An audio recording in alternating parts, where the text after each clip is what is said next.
శివన్న, తను నన్ను శివన్న అనుకుంటుందిరా. నువ్వు అయ్యో అది కాదండి. ఇప్పుడు ఎలా ఉన్నావన్నా? ఆ రోజు నీ ఒళ్ళంతా కత్తిపోటుతో చూసినప్పుడు చాలా భయం వేసింది. ఏంటి శివన్న అలా చూస్తున్నావు? ఆ రోజు ఒళ్ళంతా రక్తంతో ఉన్నప్పుడు హాస్పిటల్ తీసుకెళ్లి జాయిన్ చేసింది నేనే కదన్నా. శివన్ ఇంకా బతికే ఉన్నాడా? బ్రతికి ఉండడం ఏంటి? నువ్వు శివన్నవి కాదా? కొంచెం టైం ఇస్తారా? మళ్ళీ మీతో మాట్లాడతాను. హలో అమ్మా, విష్ణు, నేను నీకు అడుగుతా చెప్పు. చెప్పరా. శివన్న చనిపోయాడని నీకెవరు చెప్పారు?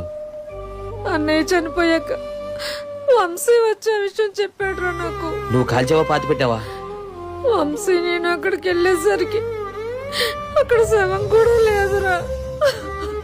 నా పెద్ద కొడుకుని చివరి చూపు కూడా చూసుకొని ఇవ్వలేదురా. నీ పెద్ద కొడుకు శివాన్ని ఇంకా బతికే ఉన్నాడే.